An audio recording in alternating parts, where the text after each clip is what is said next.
अस्सलाम वालेकुम। आपको आज के प्रोग्राम में खुश आमदीद। पाकिस्तान की मईशत इस वक्त मुल्क के लिए, रियासत के लिए सबसे बड़ा चैलेंज है।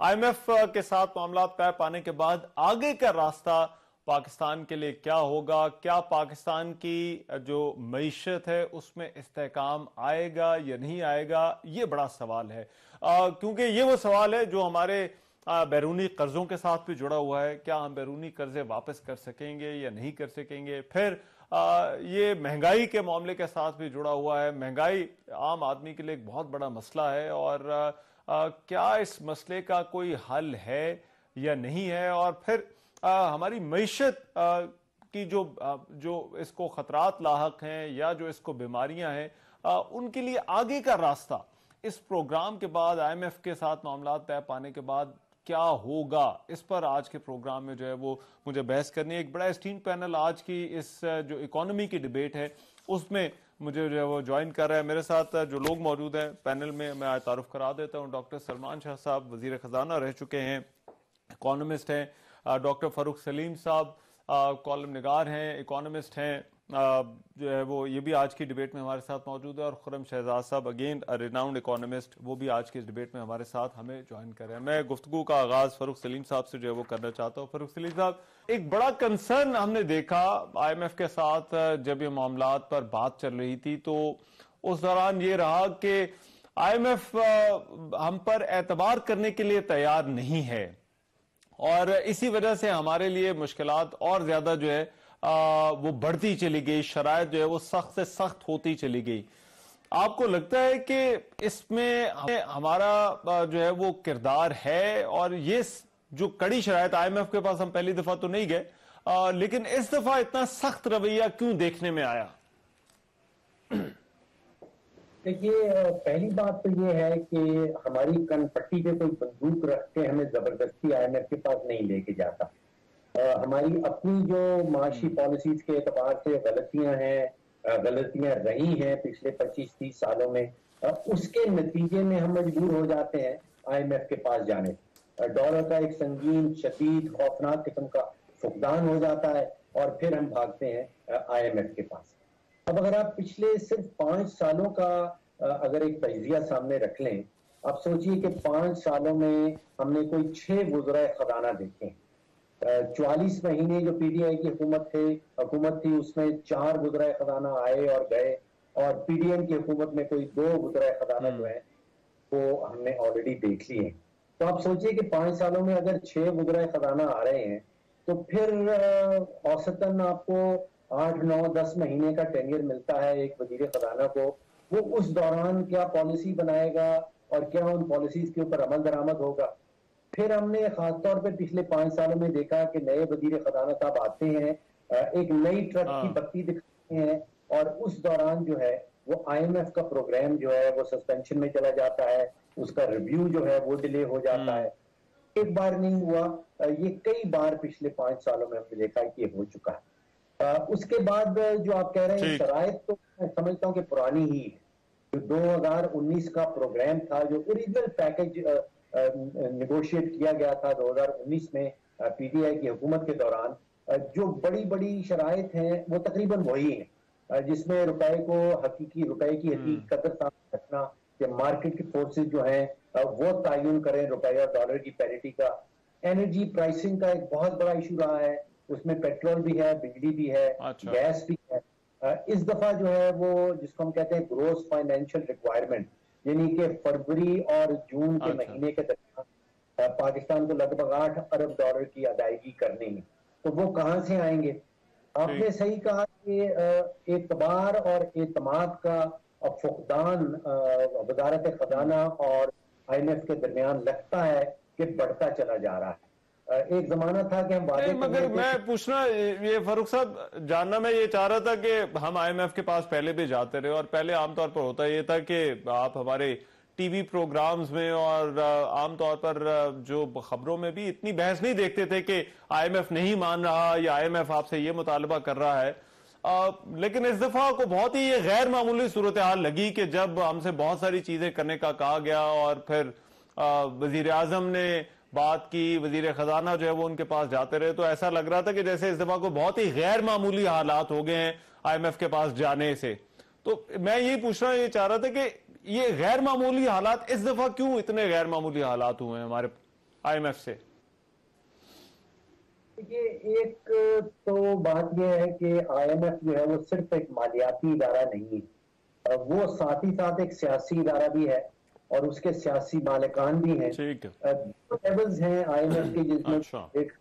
एक तो स्टाफ लेवल, जो हमने देखा कि स्टाफ मिशन आता है, मुख्तलिफ ममालिक में जाता है, हमारे मुल्क में आया था, इस्लामाबाद रहा है। They go by the book, उन्होंने कानून बनाए हुए हैं। This is called rule based organisation. उनकी किताब के कानून बने हुए हैं। स्टाफ लेवल है वो हमेशा कानून के मुताबिक, किताब के मुताबिक काम करता है।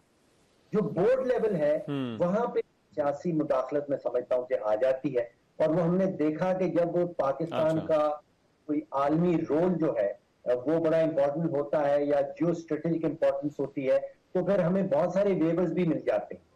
पिछली दफा जब सागदार साहब वजीर खजाना थे तो हमें दर्जन भर से ज्यादा वेवर्स मिले थे, जिसका जिक्र आप कर रहे हैं कि इस दफा हम शायद तवक्को लगाए बैठे थे लेकिन हमें मिला कुछ नहीं।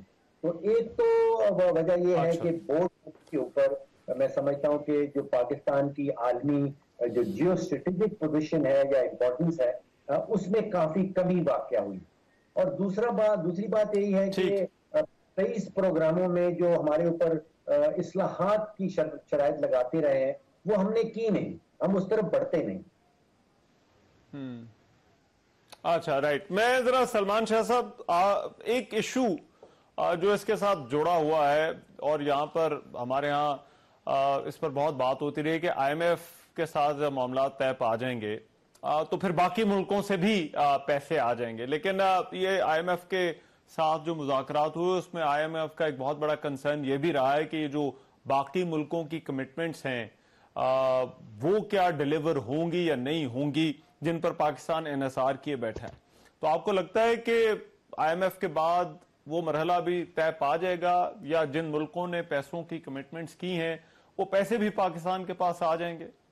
अभी तक तो ब्लैक एंड व्हाइट में कोई एग्रीमेंट नहीं है जो हम देख सकें कि ये एग्रीमेंट है, और अब क्योंकि IMF साइन हो गया है तो ये बाकी भी ऑन बोर्ड आ जाएंगे। उम्मीद है हमें, बातचीत थोड़ी बहुत जो हुई है उसके मुताबिक तो यही लगता है कि अगर IMF प्रोग्राम चल पड़ता है तो वो भी हमें सपोर्ट करेंगे। लेकिन I think this is not enough. एक तो ये है कि हमारी हुकूमतों ने बड़े लैक्स तरीके से ये सारा काम किया है, और जो बात आप कर रहे थे, देखें जितना टाइम आप ज्यादा लेते जाएंगे और उस असना में मीटर चल रहा है, आपका रिजर्व्स जो है वो गिर रहे हैं। तकरीबन हर माह $1 अरब आपके रिजर्व कम हो रहे हैं। तो आपने 10 माह लगा दिए हैं इस चीज को, बल्कि 5 साल डॉक्टर कह रहे हैं 5 के पीरियड में। असल क्राइसिस हमारा 2018 में शुरू हो चुका था, 2017 में शुरू हो गया था। और आपने देखा कि नवाज शरीफ के बाद शाहिद खाकान अब्बासी, फिर इमरान खान, फिर शहबाज शरीफ, 4 वजीर आजम इस क्राइसिस में गुम हो गए हैं, और 7 फाइनेंस मिनिस्टर, 6 नहीं है 7 फाइनेंस मिनिस्टर, क्योंकि मिफ्ता साहब आए शाहिद खाकान अब्बासी के साथ, उसके बाद हफीज शेख और शौकत तरीन और उमर असद उमर, और फिर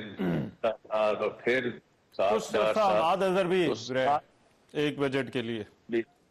तो इसका मतलब ये है कि हम कोई सीरियसली नेगोशिएट कर ही नहीं सके। हमें आइडिया ही नहीं है कि ये कितना संगीन किस्म का मसला है। और अभी आप लास्ट एपिसोड भी देख लें, पहले मिफ्ता साहब ने कोई 5 महीने लगाए IMF से बात करने में, जो पहले 4 हफ्तों में हो जानी चाहिए थी। और उसके बाद वो जब उन्होंने सारा कुछ कर लिया, और फिर आपने सागदार साहब को कहा वो मैं ये आंख में आंख डाल के देखूंगा और मैं ये कर दूंगा वो कर दूंगा। तो मीन टाइम आपके रिजर्व्स जो है अब वो 2-3 बिलियन से भी नीचे आ गए हैं।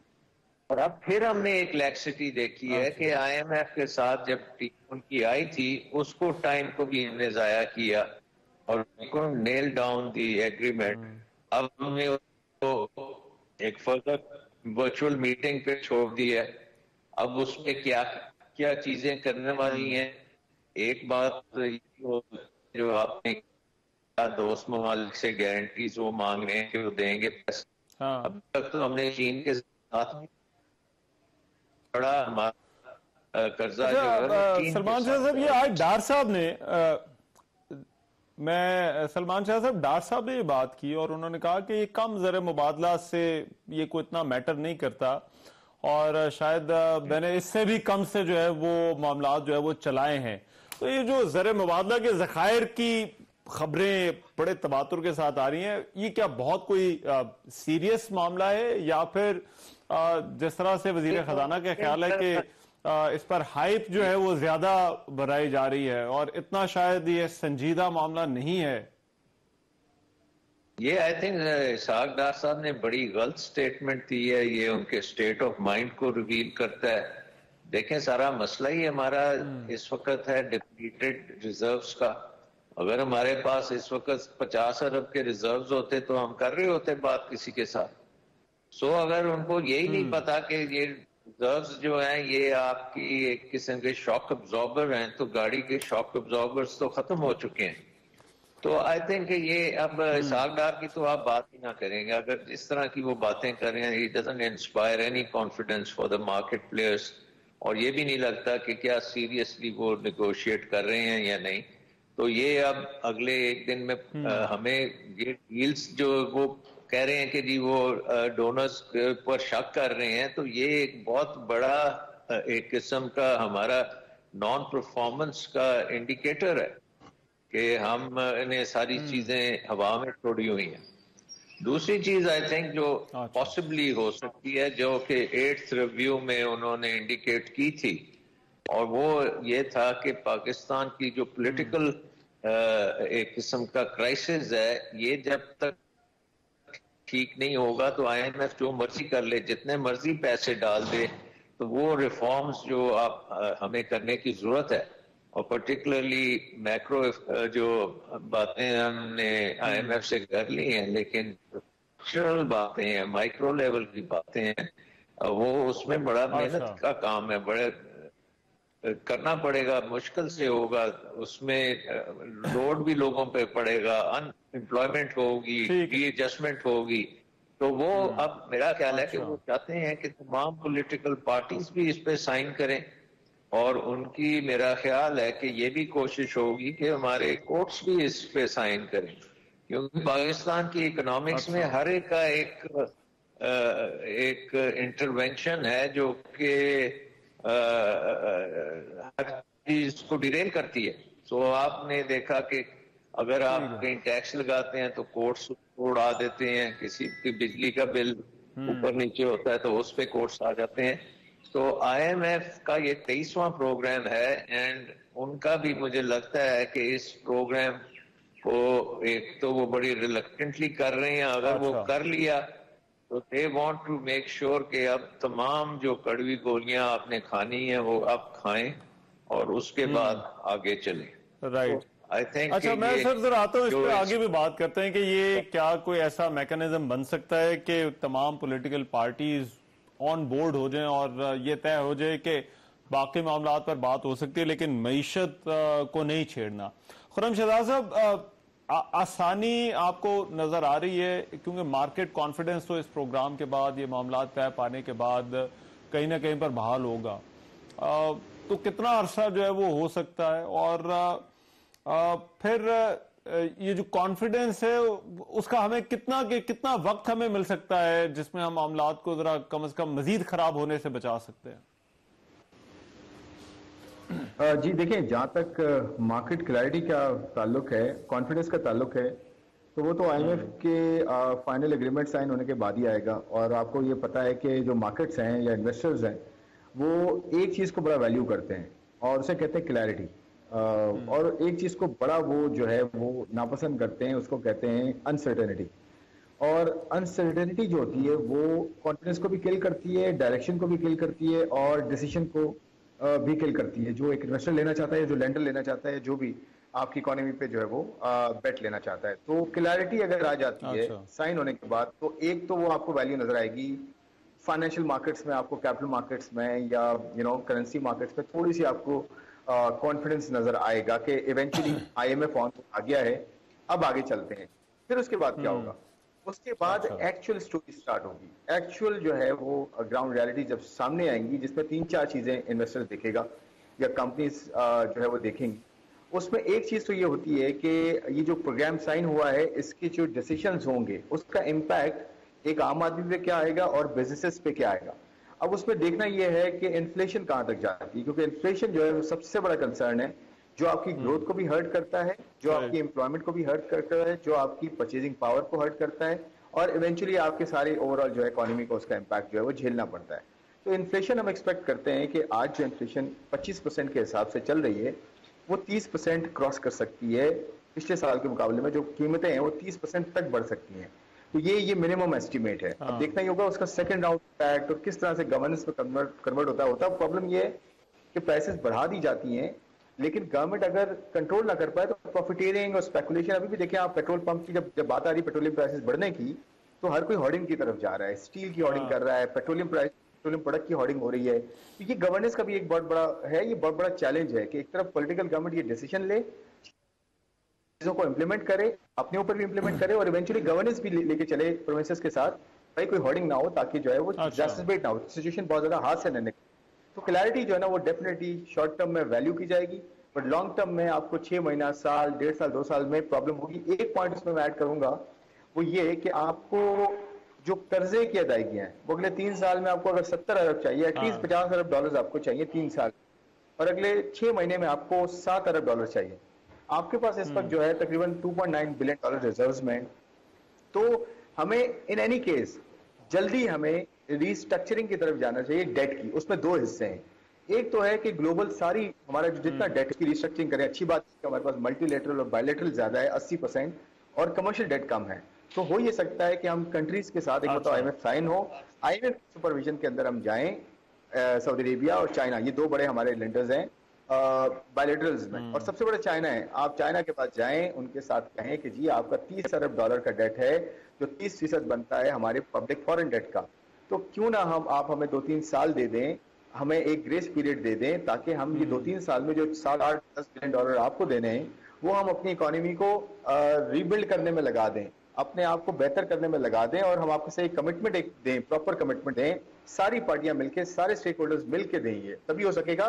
चाइना ऐसे नहीं आएगा, चाइना हो, सऊदी अरेबिया हो, वो भी आपको कह चुका है कि जब IMF के साथ आप चलेंगे तो लेकिन अदरवाइज। मगर उससे खुर्रम शहजाद साहब, ये कर्जों वाला मसला क्योंकि अब जाहिर बात है ये एक पॉलिटिकल इशू भी है, और हमारे यहाँ हुकूमतें जब आती हैं वो पिछली हुकूमत पर इल्जाम लगाती हैं कि आपने इतना कर्जा लिया, आपने इतना कर्जा लिया। मुझे एक ब्रेक पर जाना है और एक ब्रेक के बाद वापस आते हैं तो मईशत पर ही गुफ्तगू जारी रहेगी।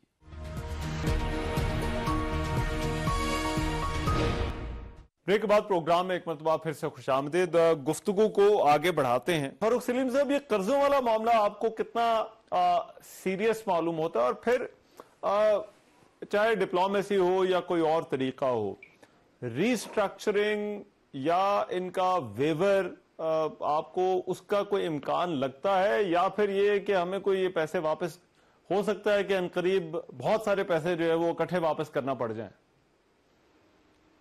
देखिए, अभी तो मैं समझता हूँ मईशत का जो सबसे बड़ा दुश्मन है वो गैर यकीनी की फजा होती है। तो गैर यकीनी की फजा जो है वो दूर नहीं हो पा रही। रिस्ट्रक्चरिंग तो भी दूर की बात है। अभी तो फरवरी और जून तक के महीनों के दरमियान कोई 7 से 8 अरब डॉलर की हमने अदायगी करनी है, और जैसे अभी खुर्रम साहब ने बताया कि वो 2.9 बिलियन डॉलर हमारे पास पड़े हैं। तो अभी रिस्ट्रक्चरिंग तो बहुत दूर की बात है। अभी देखिए, जो MEFT की बात हो रही थी कल से, जो memorandum of economic and financial policies है, वो एक दस्तावेज है, एक डॉक्यूमेंट है। उसमें लिखा होता है कि हुकूमत की माशी पॉलिसीज क्या होंगी, और उन्होंने कमिटमेंट्स क्या किए, उन्होंने वादे क्या किए। ये मुआहदा नहीं है।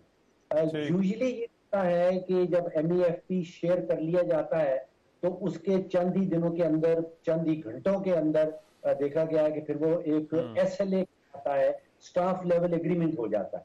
तो यहाँ पे जो कल के से मैं समझता हूँ कि एक अच्छी न्यूज पहले आई कि MEFP शेयर कर दिया गया है, और फिर उसके बाद एक बहुत ही बुरी न्यूज आई कि मुआहिदा नहीं हुआ, कि वो स्टाफ लेवल एग्रीमेंट नहीं हुआ और IMF की टीम जो वो पाकिस्तान से चली गई। तो ये गैर यकीनी की फजा जो है वो दूर नहीं हो रही है, और आप समझिए कि हमारी इकॉनमी तो इस वक्त वो जिसको कहते हैं हैंगिंग बाय एक धागे से लटकी हुई इकॉनमी, और वो गैर यकीनी की फजा हमारी जो वजारत खजाना है वो उसको दूर नहीं कर पा रही। तो रिस्ट्रक्चरिंग तो इवेंचुअली जरूरत पड़ेगी, लेकिन अभी तो उससे बहुत ज्यादा इंपॉर्टेंट इश्यूज सामने हैं, ज्यादा इंपॉर्टेंट प्रॉब्लम्स सामने हैं। ठीक है, राइट। सलमान शाह साहब, ये जो IMF की तरफ से जिसका आप भी जिक्र कर रहे थे कि पहले तो ये बात हुई कि पाकिस्तान में तमाम स्टेक होल्डर्स ऑन बोर्ड हों, लेकिन हुकूमतें इससे पहले भी वादे करती रही हैं, कमिटमेंट्स करती रही हैं, फिर वो उन प्रोग्रामों को दरमियान में भी छोड़ा जाता रहा है।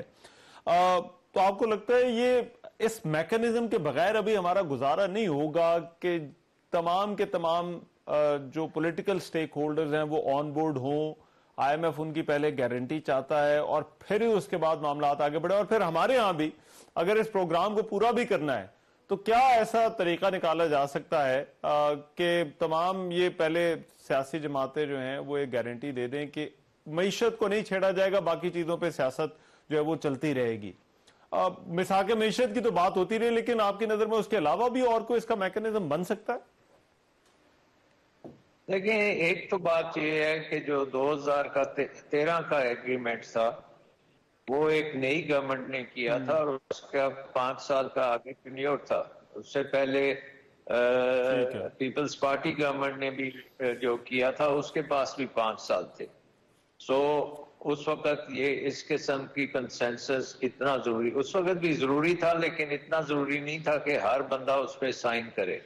अब ये जो एग्रीमेंट है 23वां एग्रीमेंट, इसमें हुकूमत के पास ज्यादा से ज्यादा 7-8 महीने रह गए हैं, हो सकता है उससे पहले भी वो चले जाए।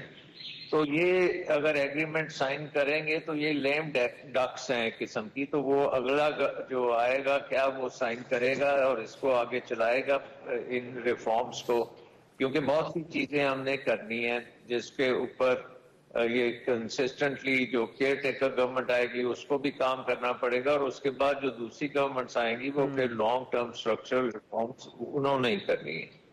दूसरी बात ये आपने जो की कि ये कर्जे हमने वापस करनी है, देखें कर्जे वापस करने को तो आप भूल जाएं, वो वापस नहीं होते कर्जे, बट कर्जे सर्विस होते रहते हैं।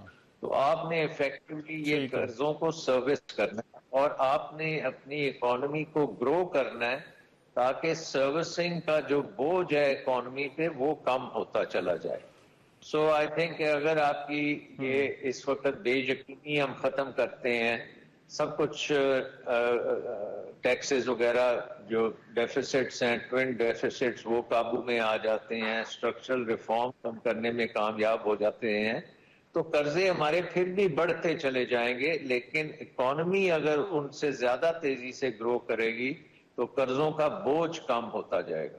सो वो आई थिंक उस तरफ हमें जाना है कि ये रिफॉर्म करके ताकि इस दलदल से हम बाहर निकल आए।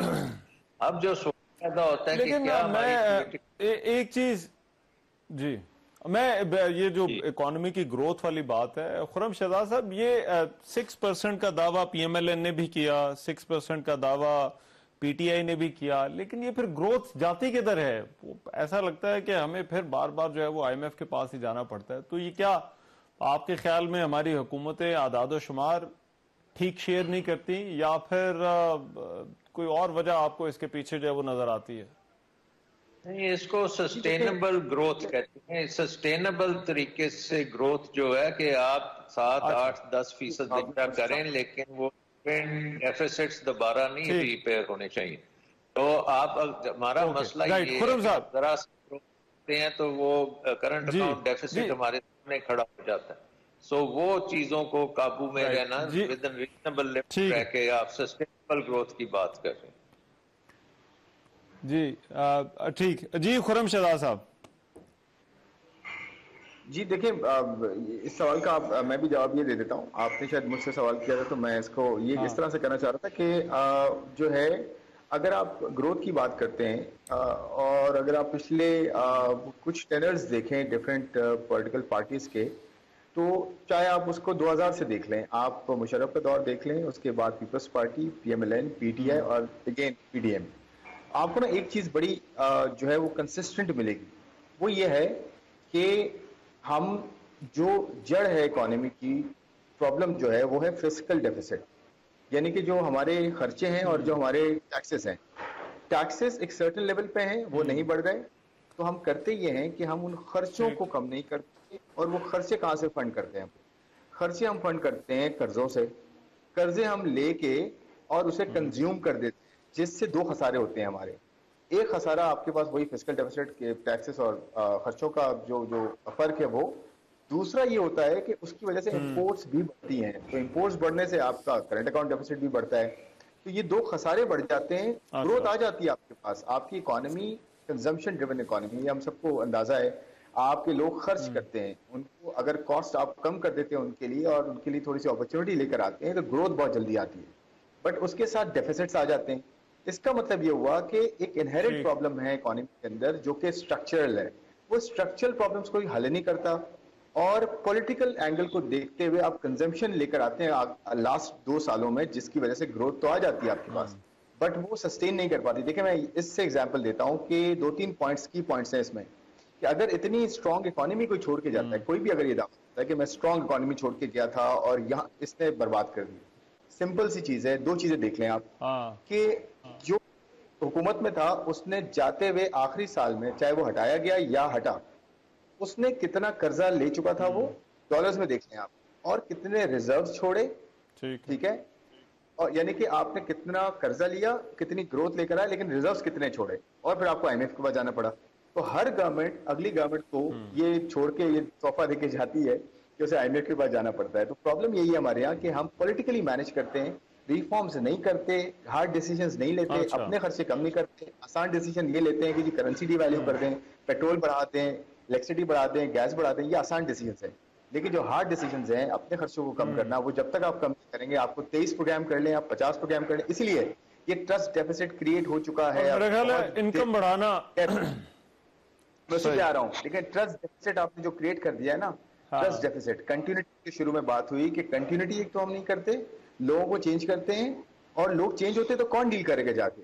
तो प्रॉब्लम यह है कि कंटिन्यूटी का इशू है, ट्रस्ट आपने नहीं किया, वो चीज जो आपने कमिट की, और इंपॉर्टेंटली ये कि आपने इंक्लूसिव और सस्टेनेबल ग्रोथ नहीं की based on local capacity, local investment और एक्सपोर्टेबल सरप्लस क्रिएट कर। ये नहीं करेंगे आप अपनी गवर्नमेंट चलाते रहेंगे। आप देखिए, आज मैं लास्ट पॉइंट कहता हूँ, ठीक है, सिंबलिज्म है ना, वो भी नहीं फॉलो किया जा रहा। एक तरफ हम मिनिस्टर्स अगर बढ़ा देते हैं या एडवाइजर्स बढ़ा देते हैं, और एक तरफ आईएमएफ बैठा हुआ है, तो आप उसको क्या मैसेज दे रहे हैं कि जी मैं तो आपको, आप उससे ऑस्टेरिटी की बात कर रहे हैं, ठीक है मैं मानता हूं, लेकिन एक तरफ डिसीजन मेरा कुछ और जो है वो दिखा रहा है। तो कैसे ट्रस्ट होगा मुझे बताएं। आईएमएफ कभी भी इतना रिस्ट्रिक्ट नहीं रहा जितना इस मरतबा। एक ब्रेक लेते हैं, ब्रेक के बाद वापस आते हैं तो हमारी गुफ्तगू जारी रहेगी।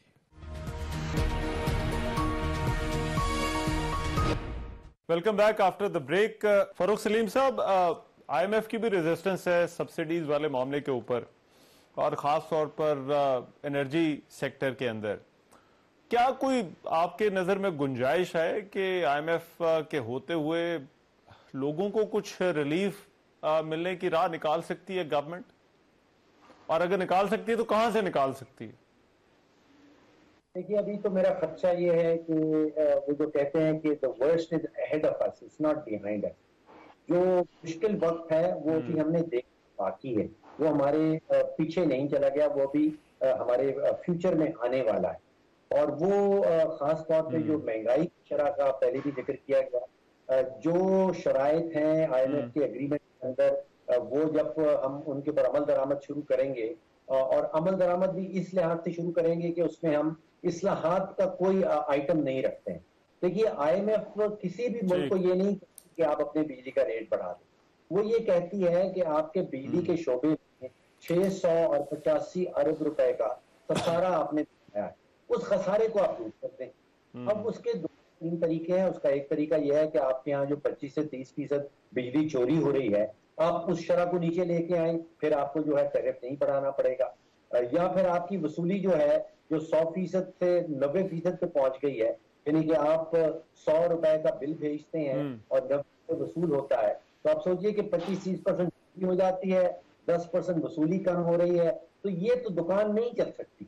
अगर आपकी दुकान के अंदर 30-35% जो है चीजें वो चोरी हो जाती हैं, तो फिर तो वो दुकान नुकसान में चलेगी और नुकसान तक आप नहीं कर सकते। तो ये जो सबसे बड़ा बोझ है रियासत पाकिस्तान के ऊपर, वो मैं समझता हूं कि हुकूमत पाकिस्तान खुद से है और उनमें कोई इस्लाहात लाने के लिए हम तैयार नहीं। ठीक, राइट। सलमान शाह साहब, कहां पर कोई रास्ता आपको लगता है कि निकल सकता है लोगों को रिलीफ देने का, और ये खासतौर पर अगर महंगाई को हमने थोड़ा कंट्रोल के अंदर रखना है? इस वक्त कोई प्रॉमिस रिलीफ का नहीं हो सकता, बट एक चीज जो है ना वो बहुत इंपॉर्टेंट है, जो हमने सस्टेनेबिलिटी की बात कर रहे थे, इसमें हमारी इकोनॉमी एक फंडामेंटल चेंज आ चुका है हमारी इकोनॉमी में, जिसने हमारी इकोनॉमी को बहुत वनरेबल कर दिया एक्सटर्नल शॉक्स पे। और मैं पर्टिकुलरली एनर्जी जो है और बिजली का निजाम, क्योंकि हमने इम्पोर्टेड कर दिया है दुनिया में। जब भी हमारे कम से कम 2007 का जो क्राइसिस था वो भी एक्सटर्नल शॉक था। तेल की कीमतें जब $150 पे गई तो हमारी इकोनॉमी उसे बर्दाश्त नहीं कर सकी। इस दफा भी जो शॉक यूक्रेन की जंग का शॉक पड़ा है वो भी एक एक्सटर्नल शॉक था, जिसमें तेल की कीमतें $100 से ऊपर गई और फिर फूड आइटम्स में भी, क्योंकि अब हम डेफिसिट में चले गए, उनकी कीमतें भी बहुत ऊपर चली गई।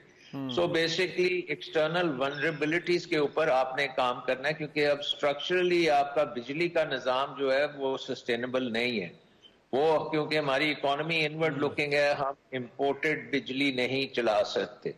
और हमने जो चेंज की है 90s में 70% हमारी बिजली पन बिजली होती थी, 30% जो थी थर्मल थी। आज 70% हमारी थर्मल है और 30% जो है वो बिजली पानी से बनती है।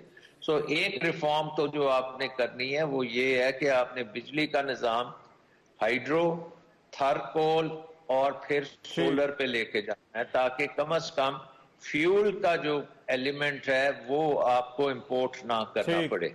ये बहुत बड़ी एक चेंज होगी, जिससे जो आपने कहा ना सस्टेनेबल ग्रोथ की मेन प्रॉब्लम ये है कि जब भी आप ग्रोथ करते हैं तो कोई एक्सटर्नल शॉक आप बर्दाश्त नहीं कर सकते। ब्रीफली जरा महंगाई आपको कोई कंट्रोल होती नजर आ रही है, उसका जरा दे दे, फिर मैं खुर्रम शहजाद साहब से भी उनका फाइनल कमेंट ले लूं। महंगाई अगर यूक्रेन की जंग ना होती तो ये क्राइसिस इस वक्त इस तरह से ना होता जो इस वक्त हमारा हो रहा है। और जो बिजली की बातें हो रही हैं वो भी उसी के साथ लिंक्ड है, और इसलिए आप रिलीफ नहीं दे सकते क्योंकि आप अपनी कॉस्ट ही कवर नहीं कर रहे।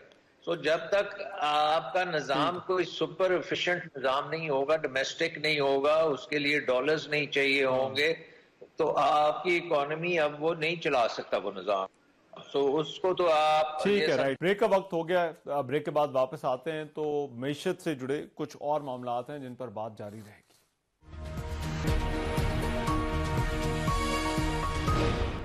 प्रोग्राम में एक मरतबा फिर से खुशामदीद। बात हो रही थी मुल्क की मईशत पर। खुर्रम शहजाद साहब, महंगाई वाला इशू ये स्ट्रक्चरल इशू है आपकी नजर में, एडमिनिस्ट्रेटिव इशू है, या फिर ये बस एक्सटर्नल फैक्टर्स हैं और हमें इस फेज से गुजरना है? देखिए जी, मैं इसको ये नहीं समझता कि प्योरली एक्सटर्नल इशू है। ये हमारी मिस गवर्नेंस है और ये हम मिस गवर्नेंस करते आए हैं, जिसकी वजह से हमारी जो लोकल सप्लाई चेन है वो हमने कभी डेवलप ही नहीं की। आप देखें ना कितनी इन्वेस्टमेंट हुई है लोकल सप्लाई चेन में। हम वो कहते हैं ना फार्म टू मार्केट, कि हम एक एग्रेरियन इकोनॉमी है, हमने तो एग्रीकल्चर को जो है उतना जो है वो इग्नोर किया हुआ है। आपकी एग्रीकल्चर जो है मैन्युफैक्चरिंग के अंदर ऑलमोस्ट 50% तो वो कंट्रीब्यूट करती है और मैन्युफैक्चरिंग पर आगे कंट्रीब्यूट करती है, तो पूरी सप्लाई चेन है ना। तो आपने तो कभी एग्रीकल्चर में इन्वेस्ट नहीं किया सही से, उसकी यील्ड बेहतर नहीं की। आप ये देखें कि हमारे पास जो महंगाई है, हमारे पास 25% है और हमारी फूड की जो महंगाई है वो 35% से भी ज्यादा है। ऑल टाइम हाई पे चल रही है फूड की महंगाई, मतलब बेसिक महंगाई जो खाने पीने की है वो हमारे यहाँ ऑल टाइम हाई चल रही है इस वक्त। इसके साथ आप बांग्लादेश देख लें, इंडिया देख लें, आपके बिल्कुल नेक्स्ट डोर है ना, आपके वही जमीन है, सब कुछ है। उनकी महंगाई हमसे 4 गुना कम है, और दोनों महंगाई की बात कर रहा हूँ। तो कोई तरीका है आपकी नजर में हुकूमत क्या कर सकती है? जी मैं आ रहा हूँ उस पर, देखिए थोड़ा सा वक्त दे दें। अगर आप ये देखें कि महंगाई हमारे पास 4 गुना कम है, तो उनको भी तो वही माहौल मिल रहा है इंटरनेशनल जो हमें मिल रहा है। उनके लिए भी यूक्रेन वॉर है, उनके लिए भी जो है वो बांग्लादेश को भी प्रॉब्लम है, बांग्लादेश भी IMF प्रोग्राम में है। एक तो ट्रस्ट का प्रॉब्लम है, दूसरा गवर्नेंस का इशू है, तीसरा सप्लाई चेन में इन्वेस्टमेंट हमने नहीं की।